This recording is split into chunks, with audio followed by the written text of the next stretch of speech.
Rebuilding Hearts. On a beautiful spring morning, with flowers blooming and the air filled with the scent of hope, Emma was sitting in a small cafe in the city center, sipping her coffee and thinking about her life and what had happened to her. She knew she had the ability to achieve whatever she wanted, but she felt lonely and lacked true love. That day, feeling bored and restless, she decided to call her friend Rachel to chat. "Emma, Rachel, I'm feeling bored and restless. Can you join me at the cafe?" "Rachel, of course, Emma. I'll be there in 10 minutes. After Rachel arrived, they began talking and laughing. Suddenly, a handsome man entered the cafe and sat near them. His name was John, the son of the company's owner where Emma worked. John started looking at Emma with interest but didn't speak to her at first. "Rachel, Emma, who is that handsome man?" "Emma, oh, that's John, the son of the company owner where I work. I don't know him well, but he seems very arrogant." "Rachel, really? He seems nice." John started to approach them and began speaking. "John, hello, I'm John. Isn't it nice to get to know each other?" "Emma, hello, I'm Emma. We work at the same company, but I don't think we've met before." "John, I've heard about you, and it seems you have a great reputation at work. Can we talk a bit?" "Emma, of course." Emma and John began talking and getting to know each other. At first, John seemed arrogant, but Emma discovered he was a kind-hearted and sincere young man. They began spending enjoyable time together, and their love quickly blossomed. After a few months of getting to know each other, John asked Emma to marry him. However, she was afraid to tell him about her diabetes. "Emma, John, there's something I need to tell you before we take the next step. I have diabetes." "John, why didn't you tell me before?" "That doesn't matter to me. I love you and want to spend my life with you." But shortly after, John's interest in Emma began to fade, and he started avoiding her calls. Emma felt sad and decided to distance herself from him. Emma thought to herself, "I think John is trying to distance himself from me. I'll take the first step and move away from him." But John couldn't forget Emma. He began asking all their mutual friends about her and trying to reach her in any way possible. "John, where's Emma? She disappeared suddenly, and I can't reach her." One day, Emma received a call from an unknown number. "Unknown caller, hello. I'm sorry if I'm disturbing you at this time. I've seen you before but didn't know how to express my feelings to you." "Emma, who are you?" "Unknown caller. I was with my mother at the doctor's office, and I saw you there. Since that day, I couldn't forget you. I did everything I could to reach you." "Emma, I'm sorry, but I'm not interested in talking to you." Emma began talking to the mysterious person and tried to learn more about him. She discovered he was kind-hearted and sincere, and she began to feel attracted to him. "Emma, okay, we can talk a bit and get to know each other better." They started spending enjoyable time together and talked for hours.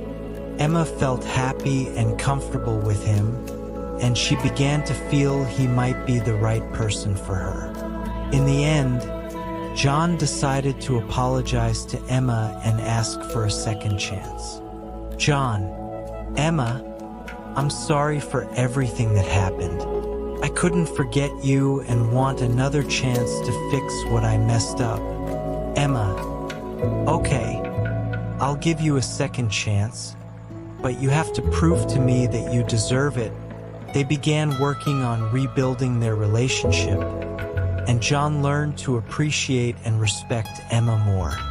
Emma finally lived the happy life she had always dreamed of, surrounded by love and support from John and her new friends. One sunny day, Emma was sitting with her friend Rachel at the office. She said with a challenge, "You won't marry anyone but me." I said it as I challenged myself. "You think all the girls will fall for you, handsome?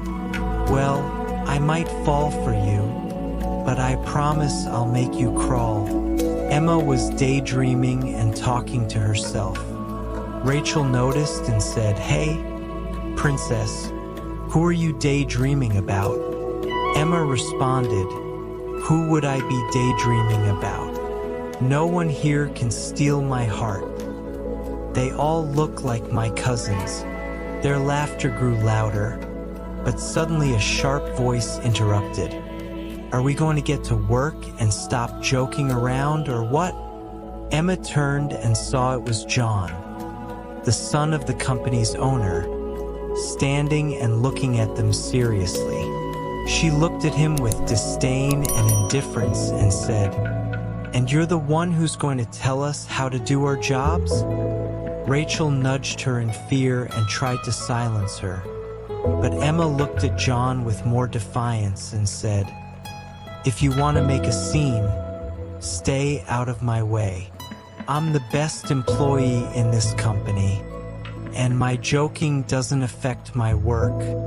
Rachel interrupted, "John is the owner's son, Emma. Don't you know?" John looked at her expectantly, waiting to see her reaction after knowing his identity. But Emma, unfazed, said, "So what if he's the owner's son?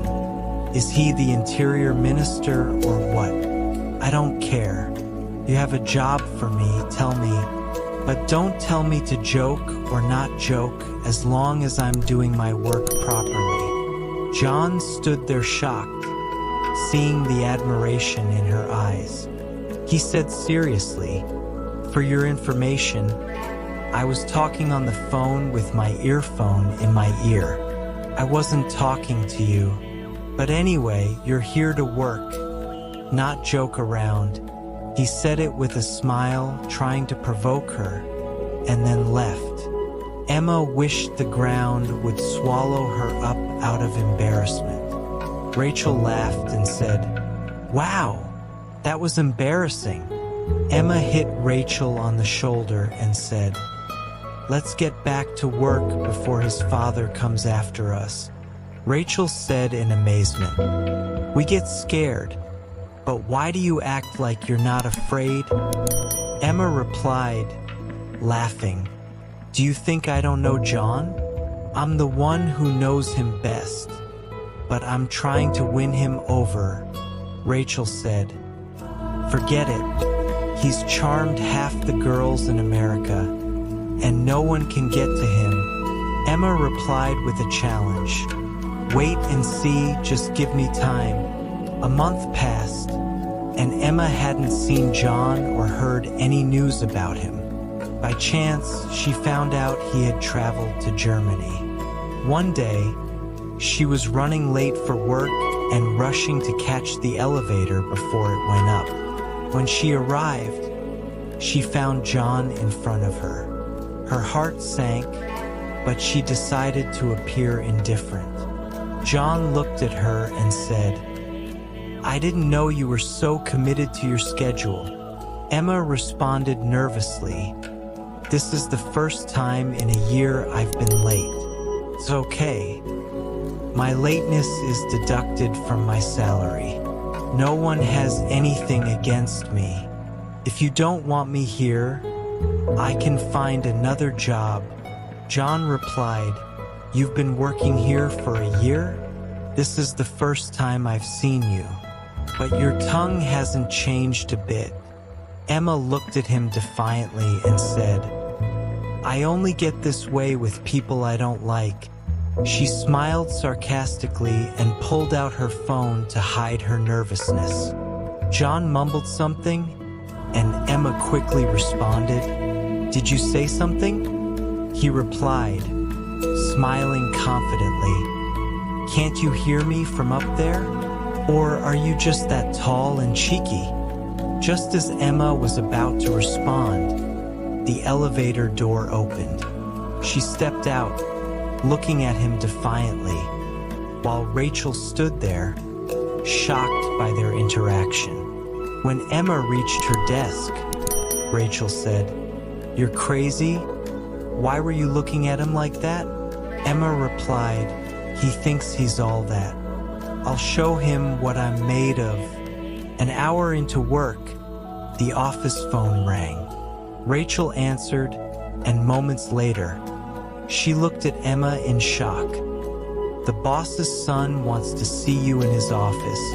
Emma was nervous and looked at Rachel in shock and fear, unsure of what to do. She went to his office and knocked on the door. John replied with an attractive voice. "Come in." Emma entered, finding John seated at his desk, facing away from her. He turned and said, "Please have a seat." Emma sat down, trying to appear brave and unaffected. She said nervously, "May I understand why you called me here?" John responded, "I overheard you talking to my mom the other day, saying who would want to marry a diabetic. I wanted to tell you that a lot of people would wish for someone like you.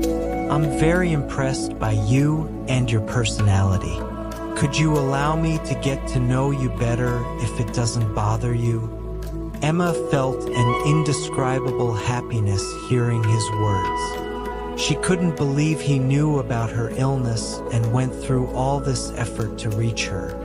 She was thrilled that someone understood her struggles and insisted on being with her. They started talking and getting to know each other better. John asked Emma if he could meet her father to ask for her hand in marriage. Without hesitation, Emma told her father everything.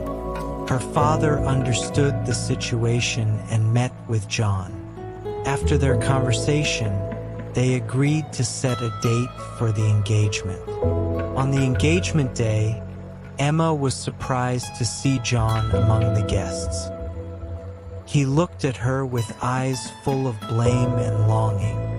John approached the stage where Emma, and so my story ends. I hope you liked it. Don't forget to like and subscribe to the channel to receive all that is new. Have a nice day.